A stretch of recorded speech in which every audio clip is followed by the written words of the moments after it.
We're going to be putting a very large tariff on chips and semiconductors. So in other words, we'll be putting a tariff on of approximately 100% on chips and semiconductors. What if your next iPhone surged in price overnight because chips cost double?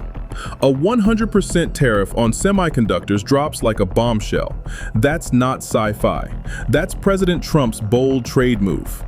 And the consequences? They're not just economic, they're geopolitical, technological, even personal. Tonight, we're not just talking policy. We're talking about a decision that could change the price of your laptop, the speed of your car, and even the timeline of the next iPhone release.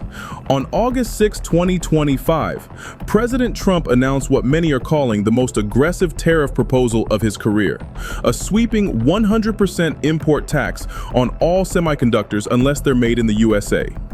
Semiconductors aren't just another part. They're the lifeblood of modern civilization, found in everything from electric toothbrushes to missile defense systems.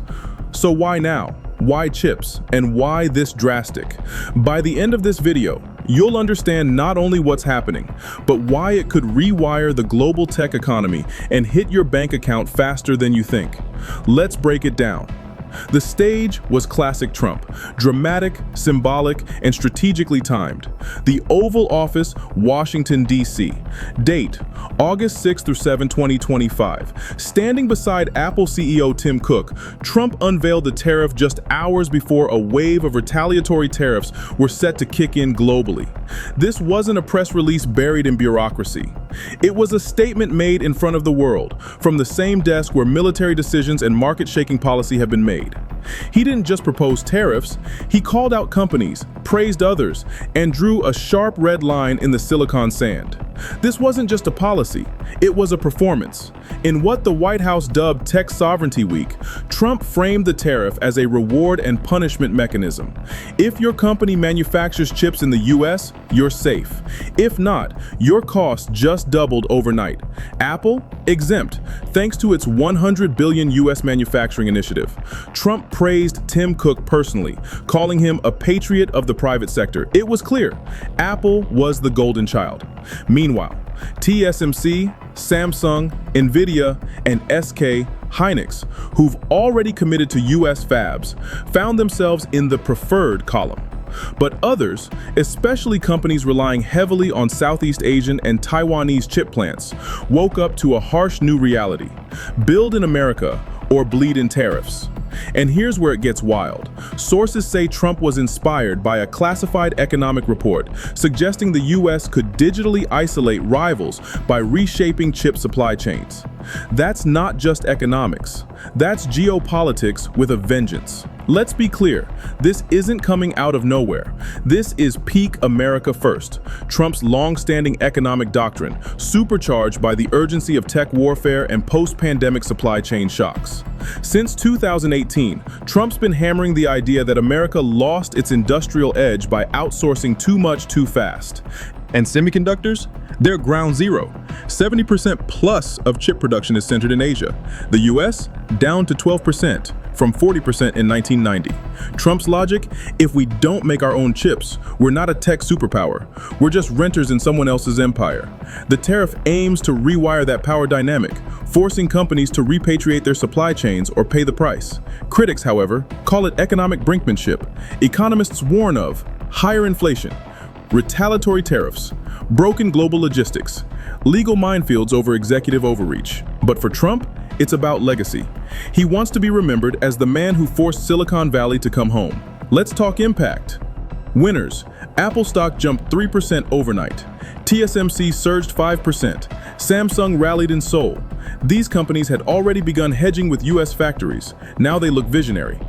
Losers: Malaysian and Philippine markets tumbled. Their economies rely heavily on chip packaging and testing. Smaller tech companies lacking the resources to pivot could see margins crushed. Consumers? They'll feel it too. Think about it. If a chip that costs $12 suddenly costs $24, your $999 iPhone could easily cross the $1,400 mark. And we haven't even touched retaliation yet.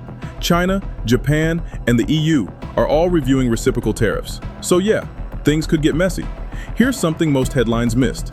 In 2024, chip demand hit a record high, driven by AI, EVs, and smart devices. This tariff could delay AI adoption in the US, ironically undercutting America's tech lead. Another twist: there's a new bipartisan bill floating through Congress, the Trade Review Act of 2025. It would force presidents to get congressional approval for any tariff lasting over 60 days. Why? Because lawmakers from both parties are worried about executive overreach in trade policy, especially after Trump's April Liberation Day, tariffs were slapped down by courts. And here's the open loop. Legal scholars are already questioning if this semiconductor tariff could be challenged in court. Some say it's a constitutional test in waiting. Stay tuned, this might just be the beginning. As of August 7, 2025, this 100% semiconductor tariff is still a proposal, but don't be fooled.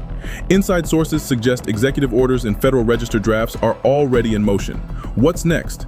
An executive order enforcing the tariff by Q4? Congress pushing back via legislative speed bumps? A wave of lawsuits from affected tech companies?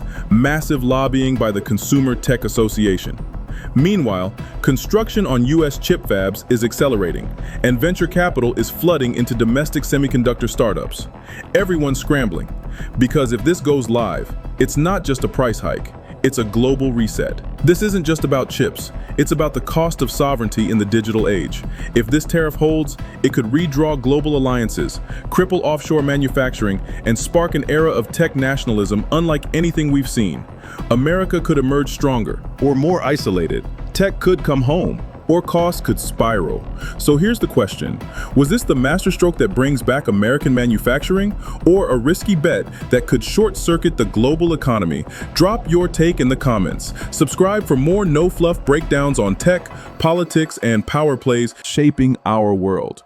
Because your next gadget might not just cost more, it might tell you which side of the trade war you're on.